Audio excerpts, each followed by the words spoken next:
Alors, bonjour à tous, merci d'être ici, merci d'être en ligne. Aujourd'hui, je vais faire un survol de la recherche et d'un débat qui est encore aujourd'hui au cœur de l'identité acadienne et qui, d'après moi, et j'espère pouvoir clairement le démontrer aujourd'hui, est en fait un débat qui est basé par l'impossibilité d'étudier l'émotion dans le cadre de l'identité acadienne. Alors, en mai 1994, le chef du Bloc québécois d'alors, Lucien Bouchard, fit grand bruit de sa visite en Acadie, peu avant l'ouverture du premier congrès mondial acadien. L'objectif de sa visite au Nouveau-Brunswick seulement était de rencontrer les francophones de cette province en solidarité et de s'enquérir de leurs opinions envers l'indépendance du Québec.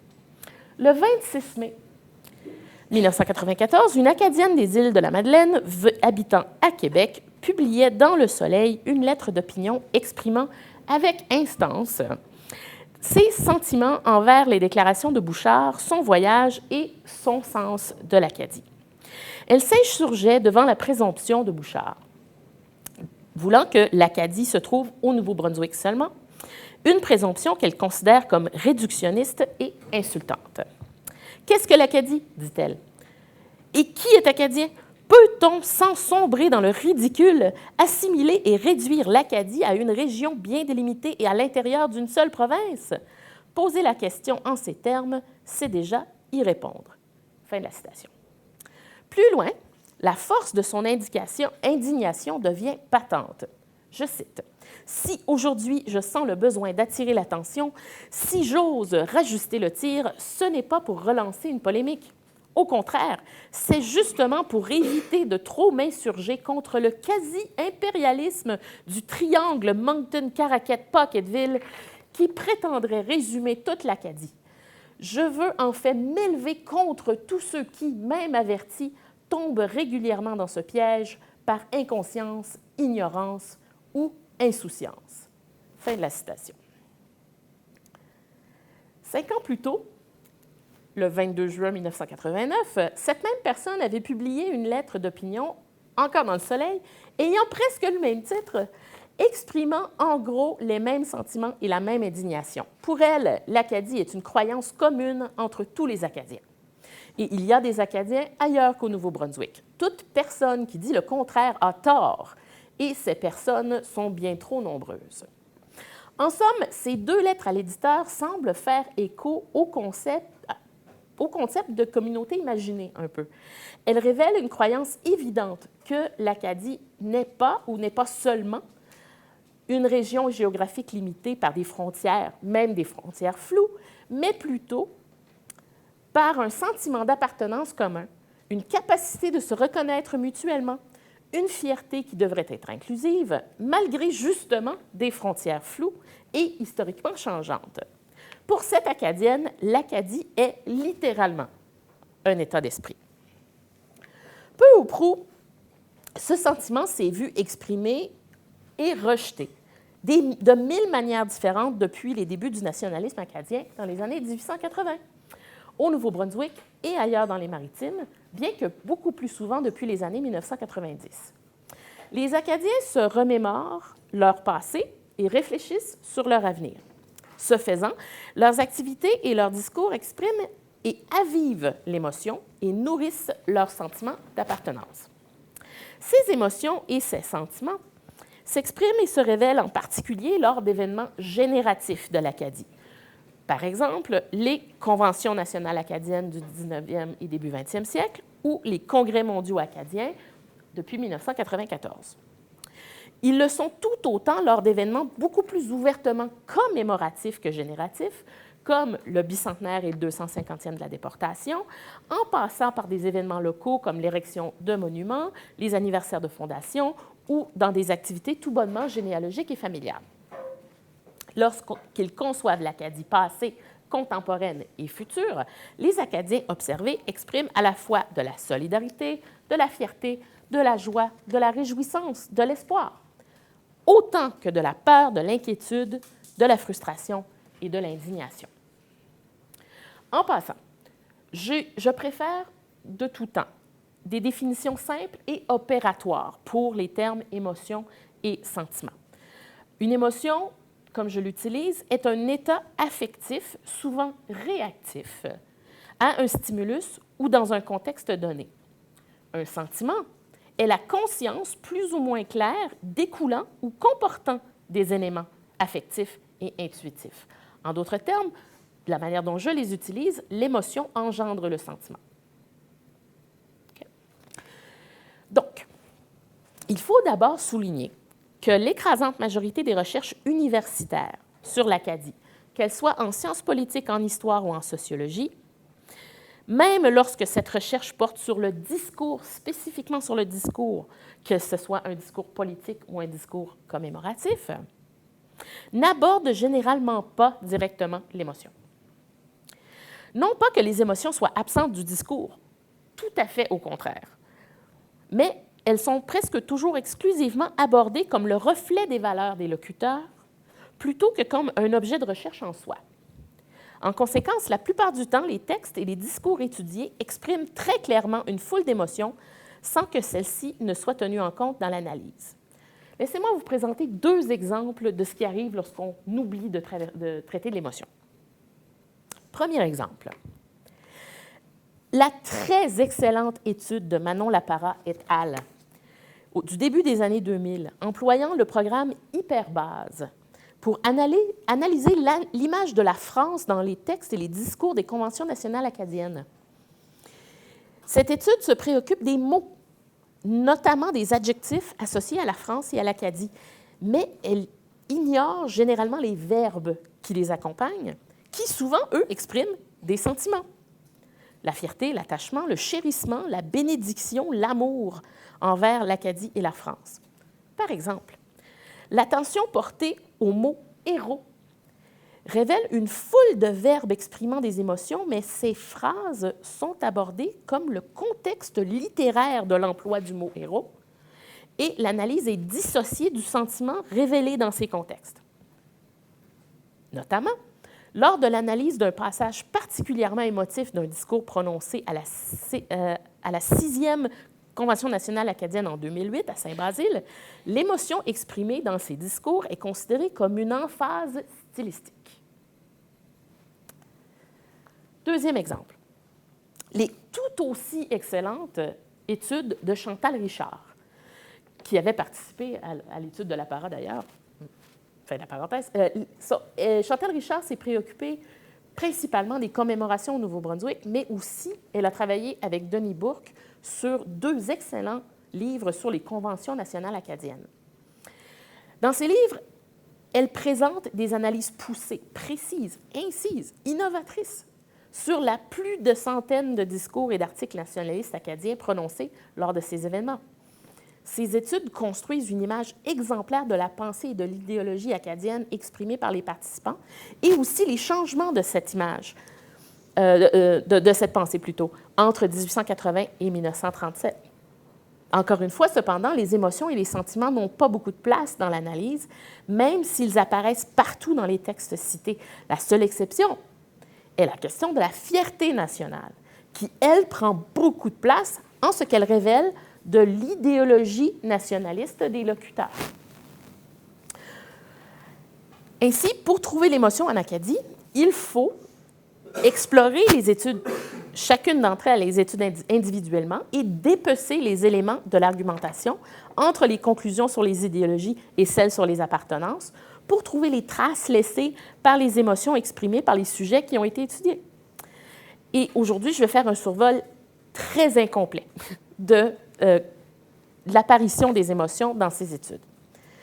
Commençons par la fierté.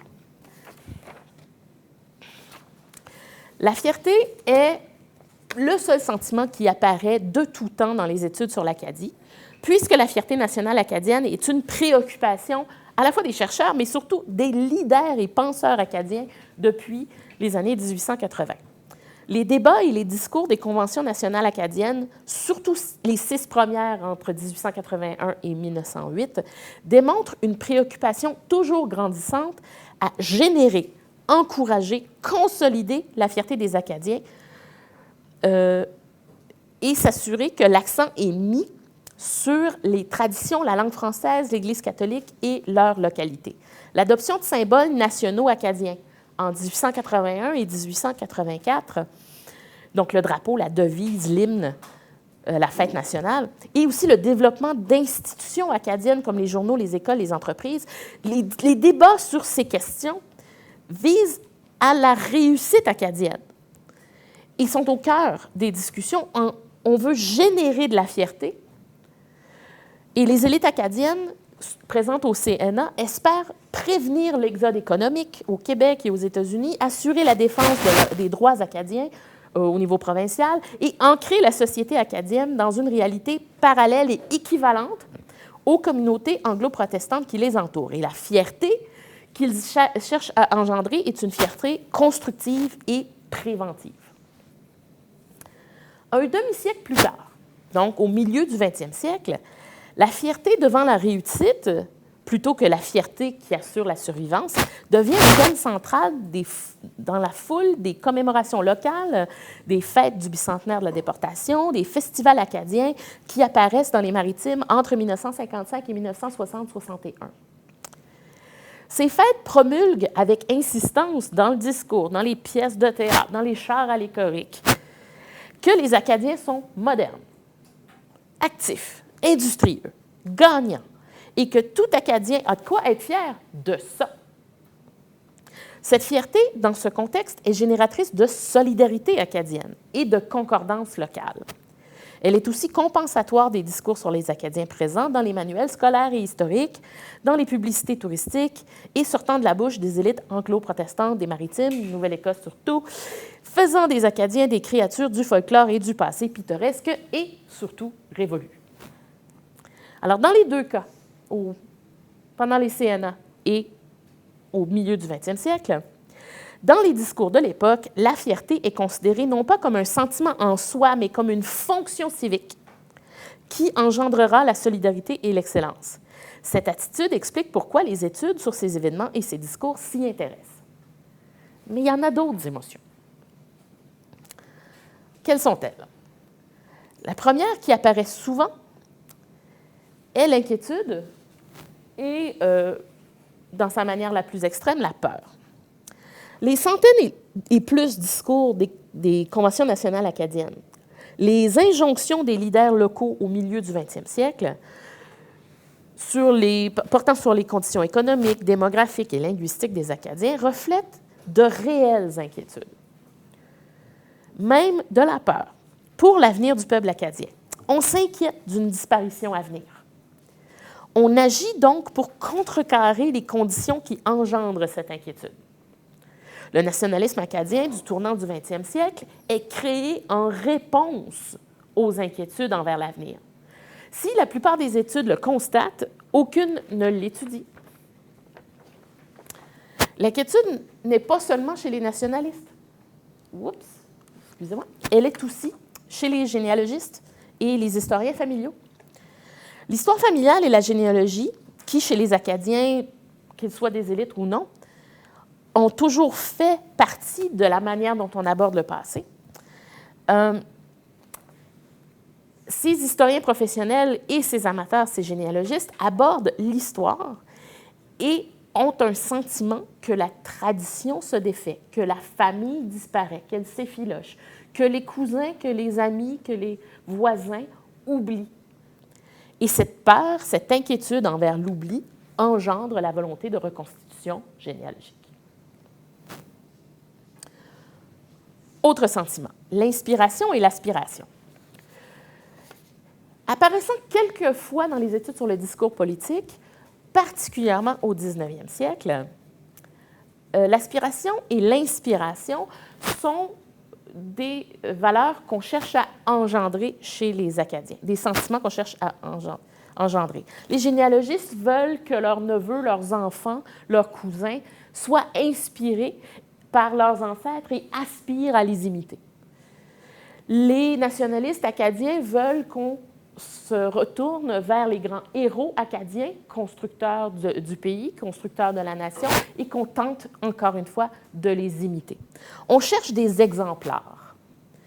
Et cette volonté de trouver l'inspiration, de trouver l'aspiration, apparaît dans les discours. Est-ce que cette volonté de créer l'inspiration et l'aspiration réussit? Aucune idée. Aucune étude ne s'en préoccupe.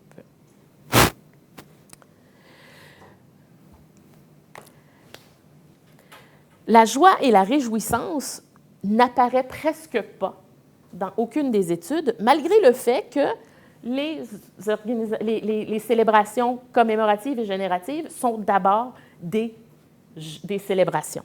Ce sont des fêtes, ce sont des parades, ce sont des danses, ce sont des festivals. Les gens se ramassent ensemble et font la fête.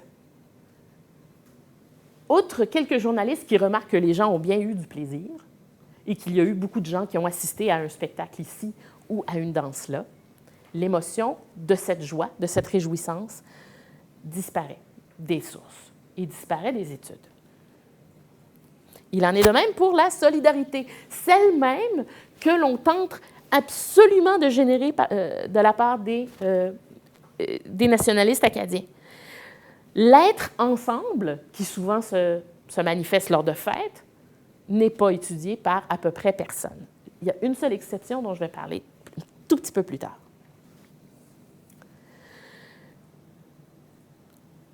Enfin, une autre émotion qui pourtant est dans les textes, comme j'ai lu des extraits d'un texte qui, justement, en a beaucoup, l'indignation et le rejet de l'opinion opposée est aussi très présente dans les discours des Acadiens.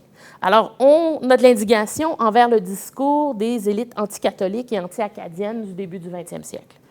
On a de l'indignation envers l'injustice et le déni des droits du 19e siècle jusque dans les années 60. On a de l'indignation envers ceux qui prétendent définir qui compte comme un Acadien, comme l'auteur au tout début dont j'ai parlé. Cette indignation-là et le rejet qui en découle est, à ce que je sache, jamais discuté dans les études. Au contraire, le rejet apparaît dans les études comme une position des auteurs. Je vais en parler un petit peu plus tard.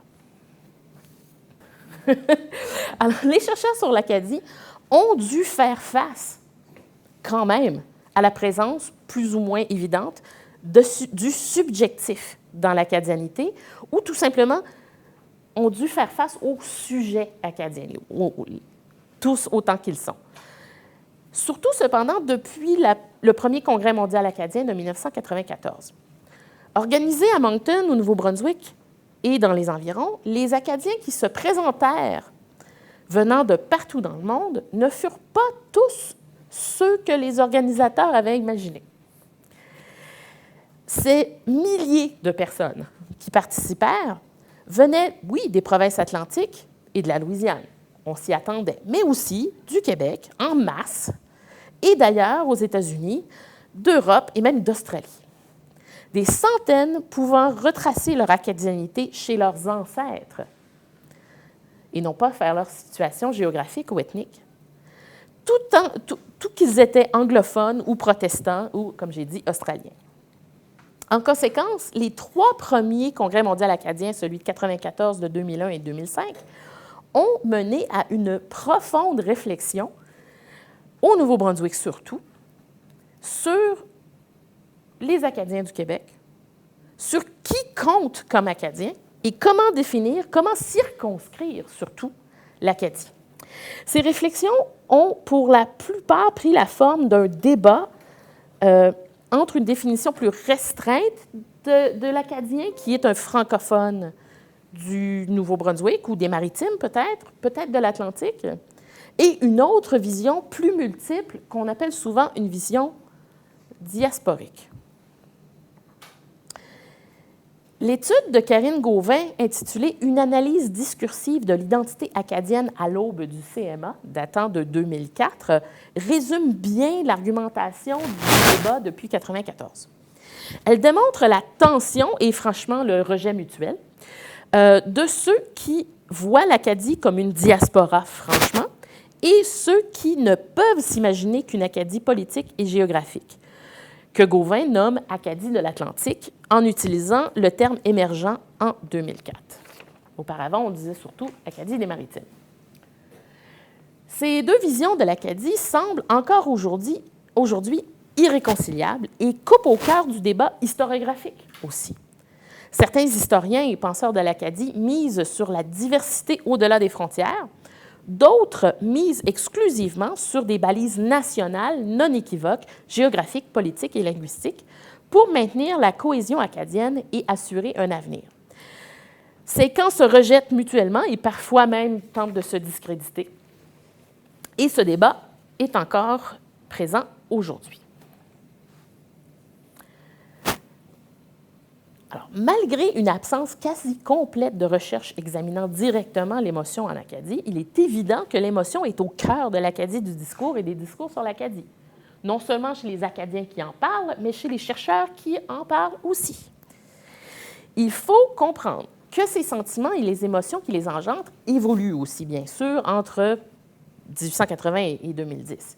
Mais dans les fonds, de Joseph Yvon-Thériault à Jean-Paul Hautecoeur, d'une part, d'un côté, et André Major ou Michel Popilansky, d'un autre côté, l'évolution des symboles et des descriptifs associés à l'Acadie dans les discours prononcés lors des événements génératifs révèle une évolution des émotions associées à l'Acadie chez les participants. Pourtant, ce ne sont que les idées qui prennent la part majeure des analyses, malgré les émotions derrière les idées. Pourquoi?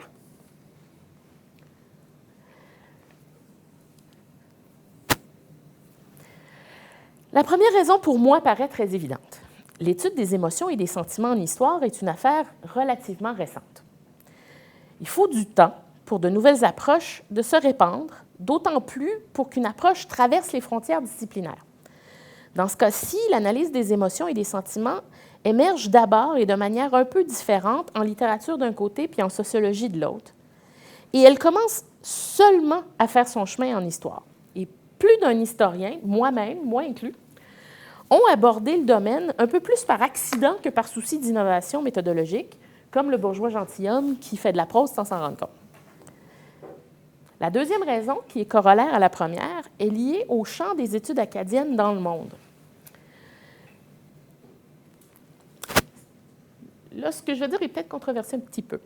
Dans mon estimation, les chercheurs sur l'Acadie, pour des raisons structurelles, et je n'expliquerai pas pourquoi parce que je n'ai pas le temps, mais les chercheurs sur l'Acadie sont rarement innovateurs dans leur approche analytique, encore aujourd'hui. Le livre collectif Clio en Acadie, sous la direction de P.D. Clark, qui a beaucoup de défauts, avait quand même très bien démontré combien le domaine historique universitaire acadien est ultra conservateur du point de vue méthodologique. Alors, l'adoption d'une nouvelle méthodologie émergente venant d'une autre discipline est quelque chose qui est beaucoup moins possible encore aujourd'hui. Alors, je ne veux pas partir de polémique aujourd'hui, mais je voudrais illustrer comment cette méfiance s'est manifestée souvent dans la critique en employant un exemple comparatif.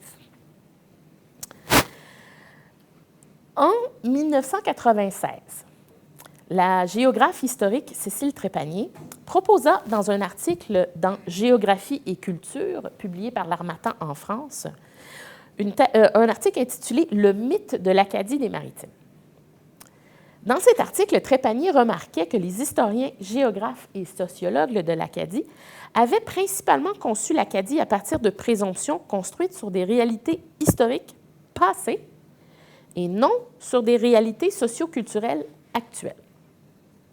Sans le dire, elle visait particulièrement Adrien Bérubé, Léon Thériault et autres auteurs comme Jean Daigle, auteurs des grandes synthèses historiques et géographiques acadiennes jusqu'alors, dont justement l'épais volume de Jean Daigle, l'Acadie des Maritimes, qui avait été publié l'année précédente. Trépanier explique « De nombreux changements ont eu cours pendant le 20e siècle.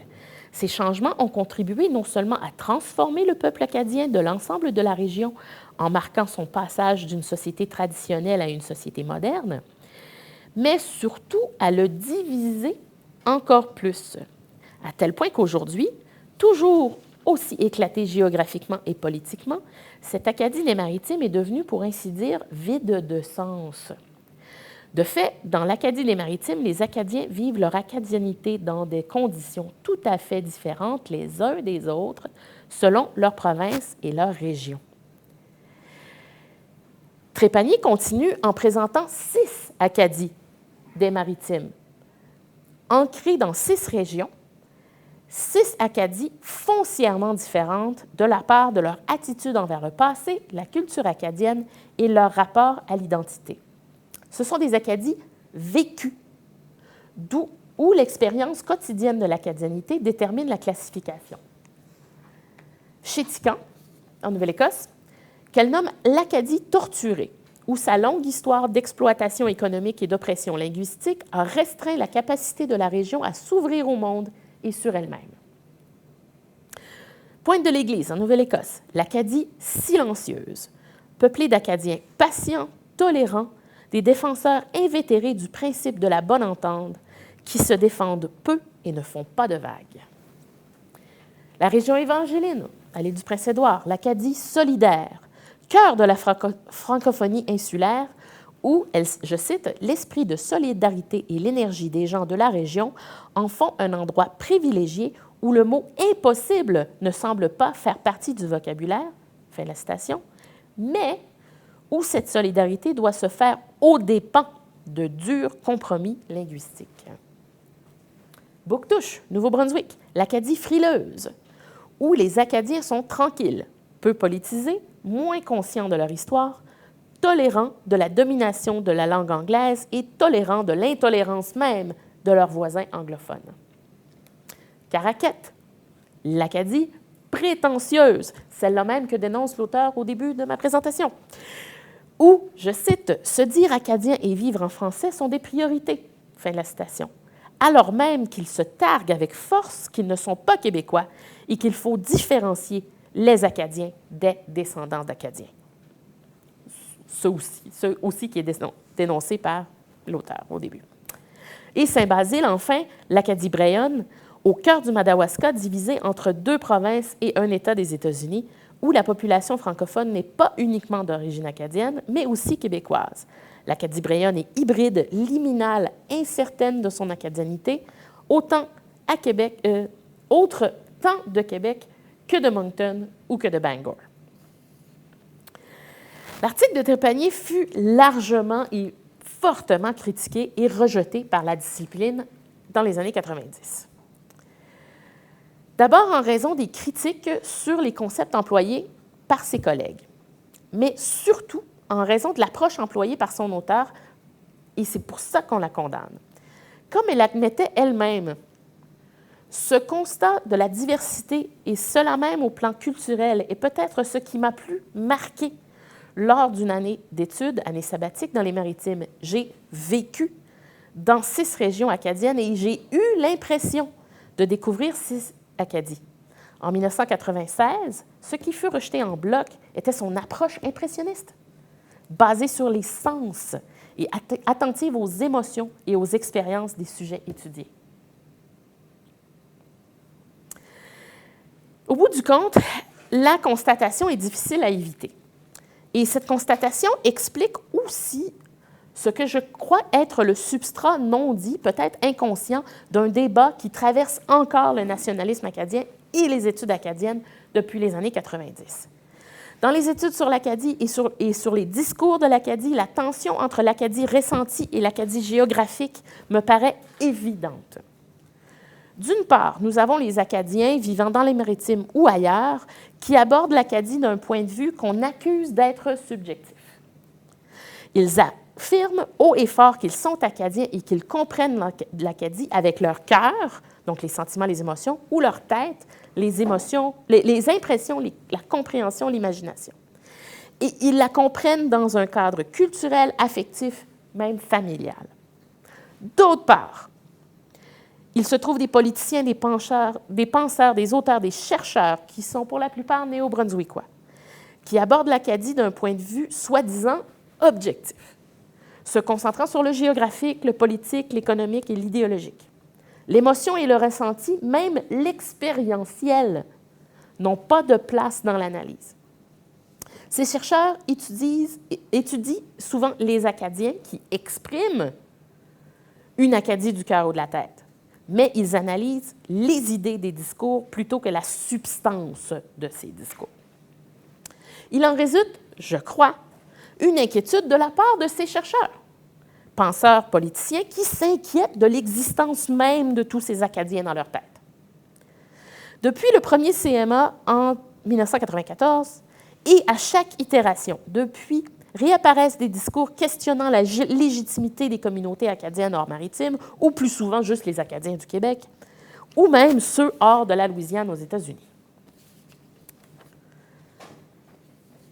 Les travaux de P.D. Clark, on y revient, m'apparaissent comme un exemple parfait de cette tension. Alors, dans les années 2000, Clark publie 2 articles tentant de constituer ce qu'il appelait à l'époque une théorie générale de l'Acadie. Il tente de réconcilier la tension entre les Acadiens qui conçoivent l'Acadie comme une entité politique et culturelle géographique et tous les autres pour qui l'Acadie est beaucoup plus informe, mythique ou historique. Une Acadie discursive dans ce cas-ci, mais surtout tacite.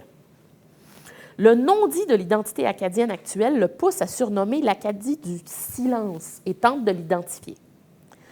Ronald Rudin arrivera aussi à une conclusion similaire en regard à la déportation. Je crois qu'ils ont tort, mais bon, c'est autre chose. Néanmoins, en 2014, P.D. Clark dirige la publication Clio en Acadie. Dans cette publication, Clark exprime avec fort détail une opinion assez mauvaise de tous les historiens de l'Acadie qui, justement, se préoccupent des Acadiens pour qui leurs appartenances sont d'abord locales, familiales ou culturelles. Il exprime aussi une désaffection pour les approches non traditionnelles en histoire. Clark les assimile à des historiens populaires, sans un fort ancrage académique, et il rejette de la main leurs contributions pour favoriser les approches sociales. Clark place l'histoire sociale conventionnelle, institutionnalisée et, qu'il dit, scientifique, au sommet du développement de la discipline historique en Acadie. Toute autre approche, qu'elle soit nationaliste ou culturelle, est subjective. Bien que la position de Clark soit évidemment extrême, elle reflète néanmoins une approche préférée par une majorité des historiens sur l'Acadie au cours des 30 dernières années, même plusieurs que Clark dénonce.